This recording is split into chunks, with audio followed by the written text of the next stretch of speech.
Hey everyone, we have a special guest on today's podcast, and we're going to be talking about how to have your best launch ever. She is a launch pro, and Rachel Spencer is a business coach and strategist. So go ahead and introduce yourself to my awesome podcast. Yay! Thank you so much, first of all, for having me here. I'm super excited just to pour into your people. So just a little bit about me. As you said, I am a business coach and strategist, and I specifically help lady bosses scale their empire to 6 figures plus and become powerful leaders. And I use my expertise in launch strategy, sales psychology, and video marketing to help my clients stand out and sign consistent clients with ease. Awesome. I love that. So how long have you been in business? So I've been coaching we're going on my 6th year now, actually, which is crazy. But I've actually only been business coaching and like completely full time for the past 3 years. So just a little bit more about my story and how I got into coaching. I've been in sales since I was 16 years old. And actually, whenever I was at the end of high school and the beginning of college, I was struggling with an eating disorder.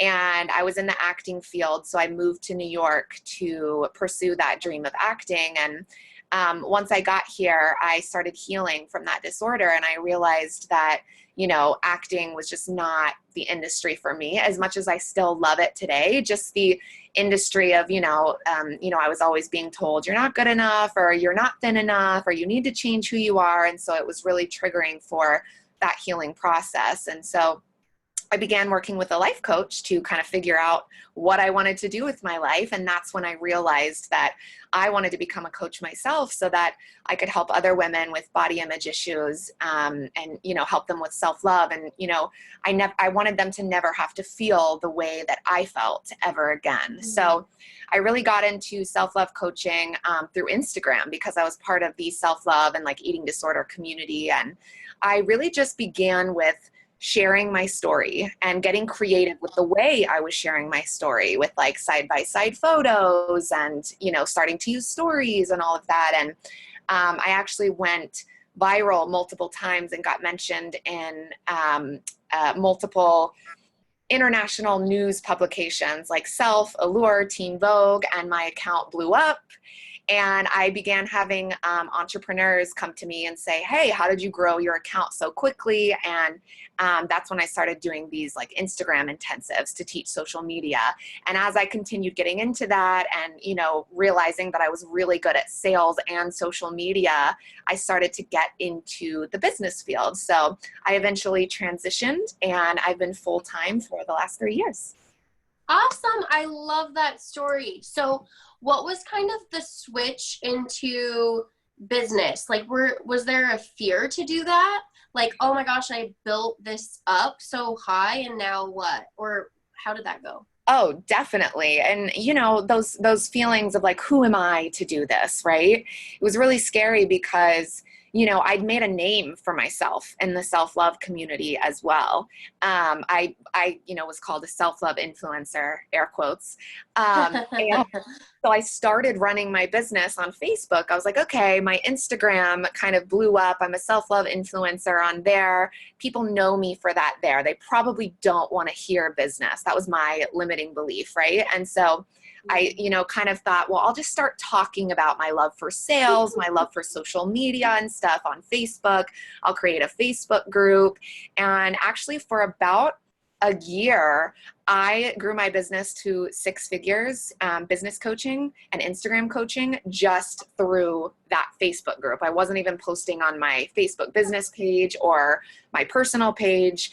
And so then at that point, I just kind of felt like I was at a standstill. I was like, man, I wish I could talk about this on my Instagram as well. I feel like I'm, missing out on so much. And one of my mentors at the time, Jamie King, well, she's still my mentor, but at the time she was like, why aren't you talking about it? Like, what's that Right. belief, right?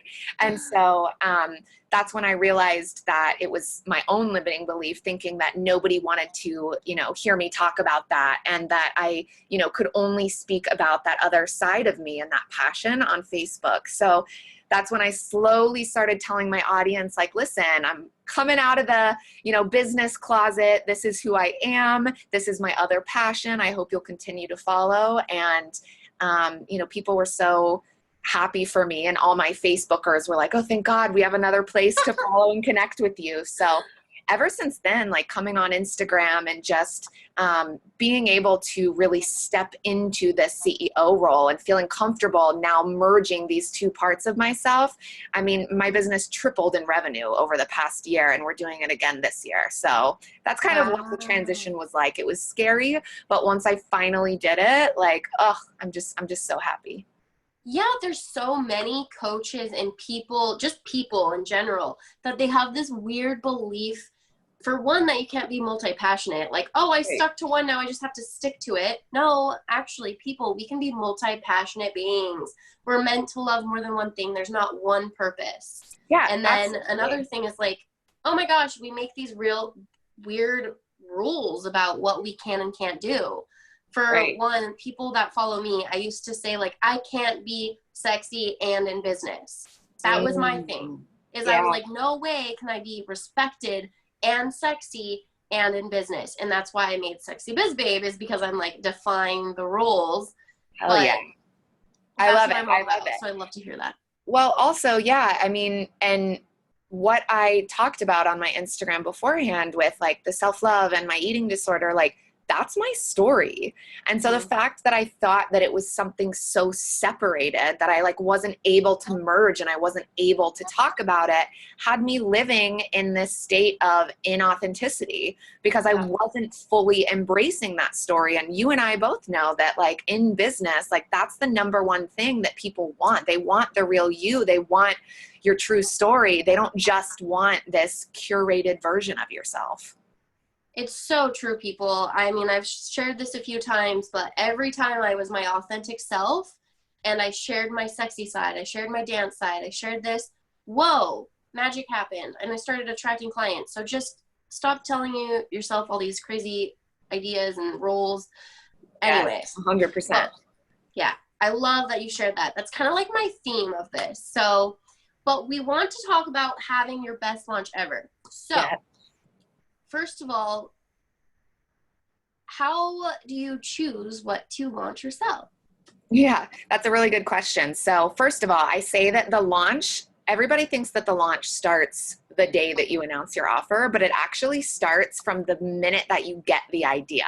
So I'm someone that as soon as I get the idea from my audience, first of all. So I think that helps. Listening to your audience and making those connections, whether it's in the DMs or whether you're engaging on your stories or in polls or putting out content and seeing what resonates with people. But you kind of get to see what your audience is wanting. Another thing that I do is sometimes I go into my Facebook group and I see some of the recent questions that people have been asking, what's been, left unanswered, or that I feel like I have another perspective for. So I start to get all of these ideas, but obviously after that, I want to make sure that I'm doing my market research and talking about this problem, I guess you could say, that people have, depending on what your offer is the solution to, right? So talking about it and making my audience aware of it and kind of like seeing the response I get from it, that's kind of where that creation stage of the offer comes from. But I think at some point the question is, do I want it to be a group program? Do I want it to be like a one-on-one type of experience? Do I want it to be an intensive? And again, that's something that you would ask of your audience. But I also think that it comes from your own creativity. Like for me, I just enjoy launching group programs and partnerships and masterminds because I love working, in an intimate way with women and feeling super exclusive. So I know that my audience likes that as well. So when I'm launching something, I'm thinking more about the problem and the solution more than I am the actual structure, because I know that if I'm solving the problem, most likely, the nitty gritties aren't really going to matter. Yeah, exactly. I love all that.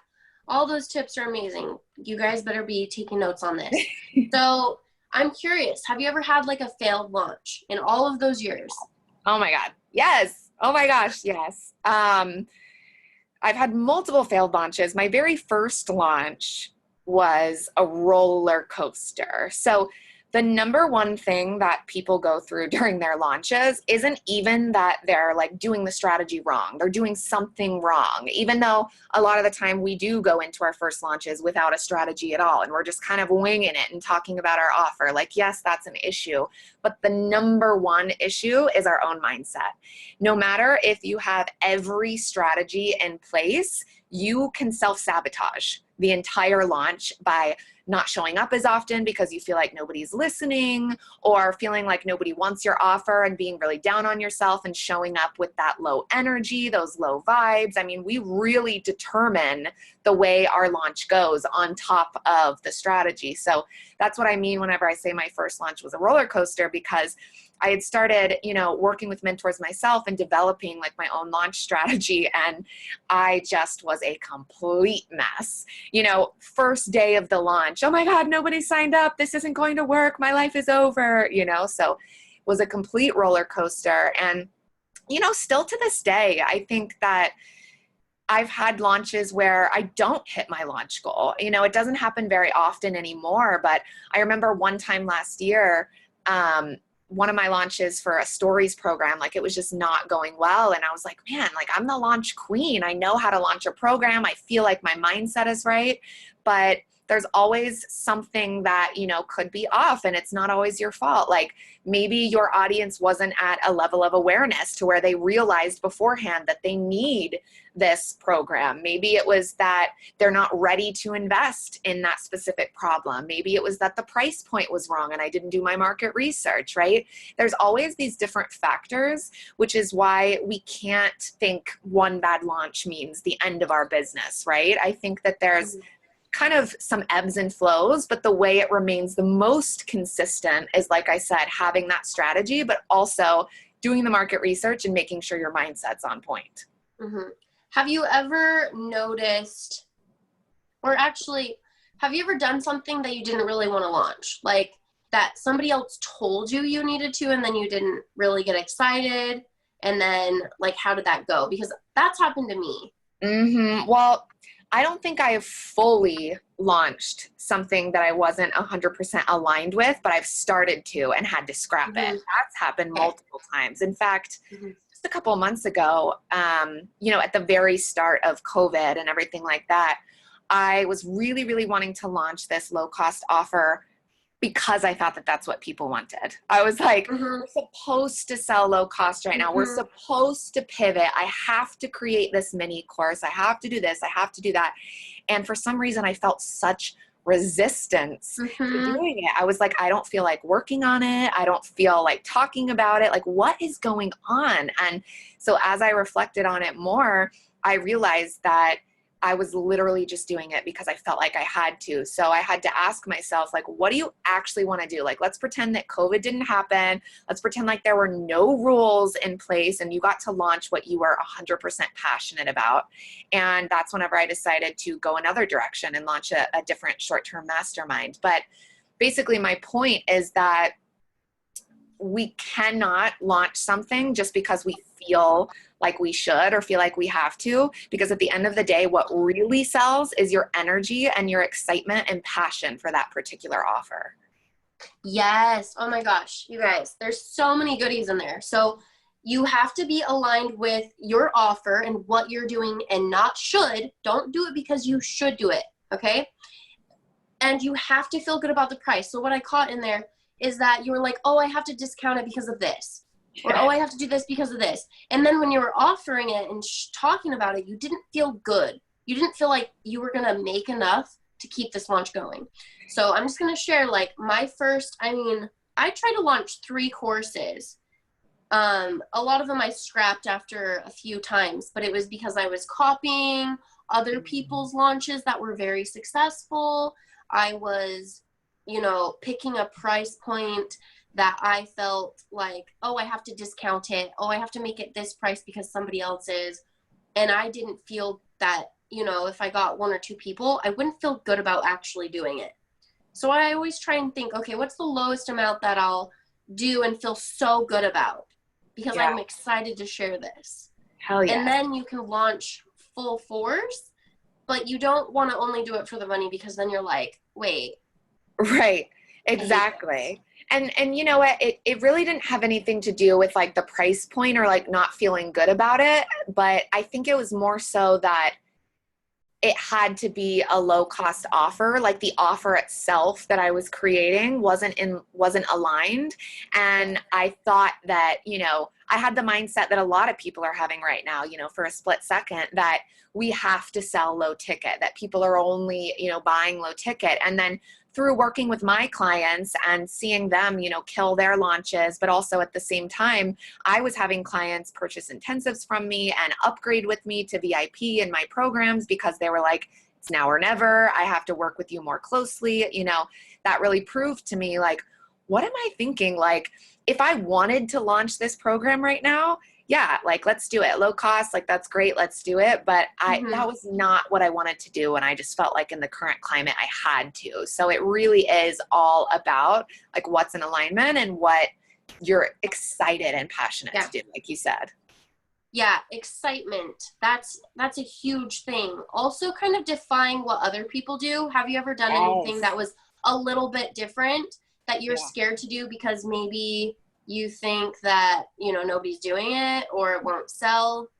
Yeah, well, I will say that like my last mastermind launch, I didn't have a sales page. I barely publicly launched it. I think I did 2 posts. I just did an application, and I know that it's possible to sell that way. But at the time, and that was back in December, at the time I was like, no, I have to create a sales page. What do you mean? Like, I can't sell out this mastermind while I'm on vacation. That's crazy. And then it ended up happening because I made the decision that it could work. Because if you believe fully like this isn't going to work because I'm breaking the rules, then it's not going to work. But I thought, well, what happens if I do break the rules? What happens if I literally go on vacation, detach from this outcome, just have an application and talk about my excitement for this program and kind of like see what happens? And it worked out. And I'm not saying that every launch gets to be that way. We want to have some sort of launch strategy, but I think for that particular offer and that belief that I had in the people that I was speaking to, it was perfect, and it's all that I needed to do. But I will say from that moment on, I was like, okay, breaking the rules is definitely allowed. Yes. So to touch for other people listening, a good component of that is also that you've already built the know, like, trust factor. Definitely. She already has an audience. She's already been warming them up. And that was some key ingredients that I missed out on in the beginning of my business. I went straight into courses where people didn't even know who I was. So that's kind of like a key ingredient. I'm just going to be real with my audience, is that she already shows up. She's already put out courses. People already know her. And now she's putting out something new, so it's going to work. And that's how one of my launches that was really successful, it was actually called Break the Rules. Love it. So perfect. I was breaking the rules. I was like, oh, I'm supposed to name it something that you get out of what they're taking. But I was like, you know what? I kept hearing my audience. They loved that I was standout and I was different. And so I really wanted to teach them that you could break the rules. So I was like, I'm going to change that. And then when I talked to my audience and talked to the people who took it, they were like, what drew me to your course was that you named it Break the Rules. So there's like multiple components. You can break the rules, but it is good to have like a launch strategy to build your audience, to know what solution you're solving and what problem. So 100%. And that's totally what I was saying whenever I was like, listen, I don't think every launch gets to be this way, because when you're in the growth stages of your business in the beginning, like you said, when you tried to sell a course, it was like nobody knew who you were at that point in time.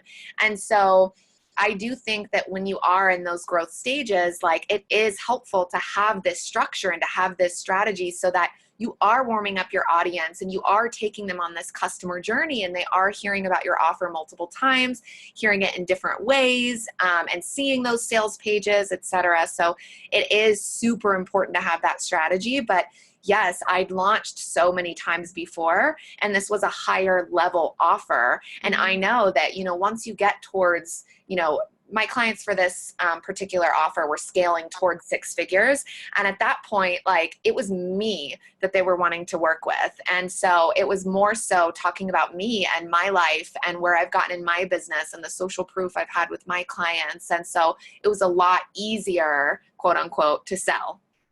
Yeah, I love that. So you talked about strategy and posting. So how often would you say to post? Like daily, weekly, kind of give like a range, because I know some people, they'll give up after a week. Right. So I kind of want to hear like what you have to say about that. Yeah. Well, the age-old thing that they say about how your audience needs to hear about your offer like 7 to 12 times. I think it's actually moved up now just from the way that we've evolved in like online sales. But your audience needs to see your offer between 7 to 10 times before they even consider buying. So I always tell my clients, like, blast that shit. Like, let's talk about your offer every single day during your launch. Like, usually whenever I'm in the teasing and hype period, whenever I'm warming my audience up, I'd say I'm mostly on stories. I'm creating some content that is relevant to, the solution to the problem that the program is solving. But I'm mostly on stories during that time, just like showing my face a lot and being super, super visible, which, is super important. But during the actual launch, I'm continuing to be visible on stories, but I'm also posting on my feed as well. If I'm not posting every single day, I'm posting every other day. And again, just as a caveat to that, I have had launches where I've only posted 3 or 4 times and had a successful launch. But like you said, it's because I already have a super warm audience. If you're in the growth stages of your business, you have to be talking about your offers multiple times. See, I love that, because so many people don't talk about that. And then they're like, oh, well, like, that's what my coach told me to do, or somebody said that she doesn't even post very much. And I'm like, yeah, but you're growing. So it's just good to kind of talk about both sides. Exactly. And like, I hate whenever, sometimes coaches say, well, it's just easy. Like, I sold out with 1 post. Like, you can sell out with 1 post. And it's like, yeah, but are you actually looking at that specific person and how warm their audience is? And if they've ever launched before? Like, you can't assume that it gets to be a certain way. That's why all of my clients, get to take my launch courses and like want to learn the launch strategy, because no matter where you're at, like, you want to have that structure so that you feel like you know what you're doing. But then from there on out, I say the strategy gets to work for you. If you feel like your audience is super warm, you don't have to post every day, but at least you know that if, people aren't signing up, okay, I need to just blast my offer a little bit more. yeah, I love that. And how long do you usually recommend to do a launch? I know it varies for different people, because some people work faster than others. Yeah. Some people might want to drag it out, but what do you recommend? So I think it depends, actually less so with the person, in my opinion, and more so with the specific offer. So if I have a lower cost, like no-brainer type of offer, I'll probably just officially launch it, cart open to cart close for like a week. But if I'm selling a higher level group program or mastermind, I'm probably giving myself a good 14 days. For a high level mastermind, it might even be longer. But for a regular group program, I would say 10 to 14 days is probably average. Yeah, I like that. I like that a lot. And that's, sorry, I didn't mean to interrupt you. I was just going to say, and that's just cart open to cart close. That doesn't include the teasing period when you're like preparing everything and warming up your audience and educating them. Like, that's an extra 2 weeks in itself. Yeah, I actually think that the pre-launch is the biggest part. Yes. Like, I feel like the warming up and the talking and just spitting out some ideas, I think that's the most like pure energy, because you're not worried about sales. Yes, it's so true. Well, also, I always tell my clients that the most work that you need to do during your launch is before the cart even opens, because by that point you've warmed up your audience so much they're basically salivating, drooling over your offer. I always say, like, marketing is like sex, and the hype period is like foreplay. So they're like literally tingling, so excited for your offer, right? You told me I could talk about this now. Oh, yes. Yeah. Oh, yes. I love And it. so by that point, they're so excited about your offer and ready to buy that once you open the cart, they're so warm that like you get to just excitedly talk about your offer in these different ways, and there's less stress. Whereas if you're not warming up your audience, it's going to be a lot harder. Yep. I really think that's a key component. Write that down, you guys. Yes. And then for any failed launches, what was like the biggest takeaway?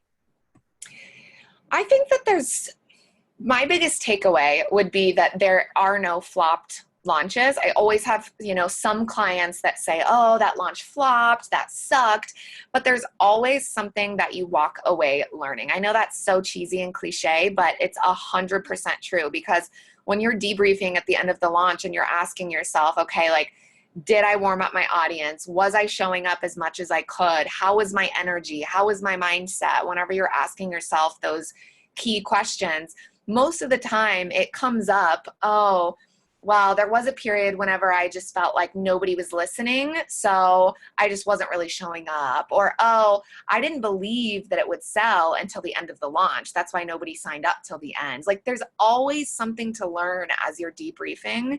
So I would say that that's the number one thing, is anytime that I have a quote unquote flopped launch, I'm always like, I'm never upset anymore. I was at the beginning of my business, but now I'm just like, okay, learning experience. What did I need to learn from this? Yeah, and that's what makes you an entrepreneur, is Yeah, right. failures are just lessons for everybody listening, and challenges. And like, even during this time that we're going through, it should just be a lesson of what you can learn and what you can grow, how you can improve, solve some of the issues that you're having right now through this time. So that's like key component, like, yes, learn from your failures, and it's not a failure. But one of the things I wanted to say was, with one of my flopped launches, whatever, it was like all of the reasons that we talked about. It was like I wasn't fully into it. I wasn't excited. But what I learned is that people take time to buy, and that they don't usually buy at the beginning. And you just got to keep going. So a lot of people, the first week, they're like, oh my gosh, like, I don't have anybody and nobody bought. So I'm curious for you how that's been. Like, I've noticed that the first week is kind of like buffering and getting excitement. And then the second week or something around that, closer to the end, is when people really start buying. What do you think about that? Well, it's all about urgency, right? So the way you get those pre-sales in, or at least sales at the very, very beginning, I always tell my clients, like, those are your unicorns. Those are the people who were already thinking about working with you. Like, you super warmed them up. They were watching you during that whole hype period, and they just signed up right away.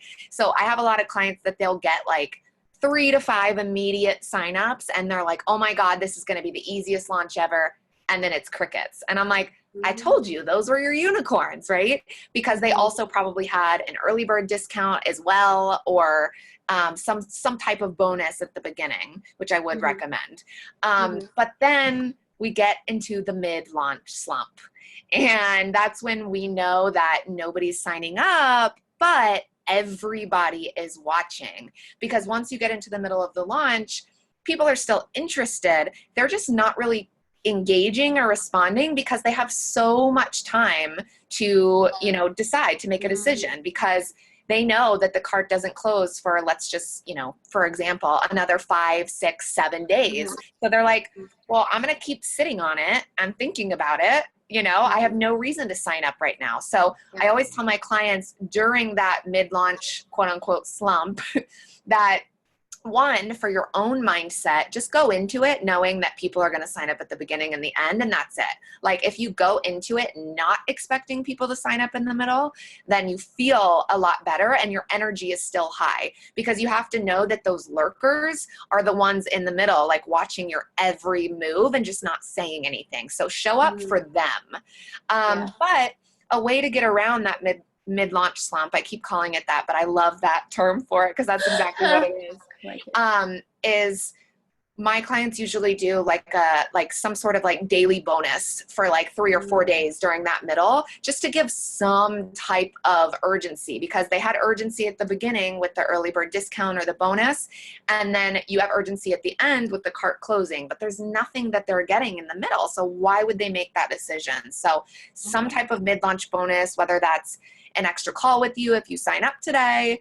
Of course, you'd have to give that to everyone who already signed up to be an integrity, but any type of bonus like that. And then, yeah, like you said, once you get to the end of the launch, it's all about urgency. Like the cart's about to close, which is why people always sign up last minute, because suddenly they're hit with that, oh shit, decision. Like, oh, I have to make a decision right now, or else I have to wait another, who knows how long. Mm-hmm. No, I love that. And I like that you pointed out the mid-launch slump, because I've definitely noticed that before. So you get a spike and then you're like, every time. And then I'm like, crap, like, do I move it up? Like, but and then you feel like nobody's even listening. So you're like, I'm just going to stop showing up. But that's so detrimental. And that's where a lot of people give up. Mm-hmm. I've noticed is that they give up like before they get past that slump. Mm-hmm. And I'm like, no, just keep going, keep going. There's people listening. There's people waiting. They wait till the last minute. And a lot of my mentors have been like, most of their sales are at the end. Have you ever noticed that? Oh my God. And even Amanda Francis to this day still says that. And she, makes multiple 7 figures every single year. And she still says that sometimes people don't sign up at the beginning and they don't end up signing up until the very end. So like if it's still happening that far up, like it makes you feel better, I guess, knowing that that's just kind of the way that it is. Yeah, it's like the last minute, like scarcity. I actually bought my first course from her. I'm pretty sure the day it ended. Like maybe it was hours after it ended. I'm the same way. I was like, oh, it's gone. I'm gonna message her and see if I can still do it. Like I was like to the point where I was like, oh, it's gone. I do want it. Well, and that's proof too. That's the same with me. Like before I hired one of my mentors, like I saw the emails that was like 24 hours left, 12 hours left, 6 hours left, 2 hours left. And I was like clicking every single one. And it wasn't that I couldn't afford it. I just was like, I don't need this. Like, I don't know. But I was like, why am I still clicking on it? So I eventually bought on that last like 30 minutes left email, and that was proof to myself now. Like as I'm nearing the end of my launches, I'm always like, Rachel, it's not over till it's over. Like you are proof of that. Yep. Keep putting it out there. Keep letting people in, whatever it is. And I've had people like message me a day after or something and be like, oh, are you still doing this? And I'm like, yes, like you're going to let the people in if it's right away. Exactly. Because those are the people who are so worried. And then just a takeaway, you guys, is how to choose is to picture yourself at the end of the course. That's what got me. I'm pretty sure Amanda Francis said that. She was like, why would you wait? I was like, maybe I'll do it next year.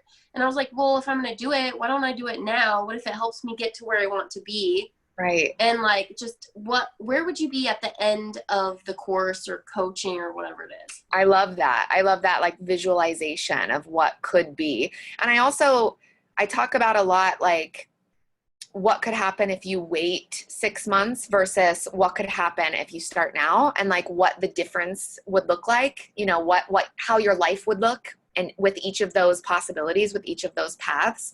And that usually gets a lot of people thinking like, wow, so if I don't do this, yes, it saves me money, but I'm also going to remain exactly where I'm at. Or I could take this leap, which is really, really scary, and be so far, however many months from now. Yeah, I'm so glad that first course that I did, I was like, oh, I'll just do it next year when I have the money. And it was her money mentality makeover course. So and you I was definitely just like, needed it.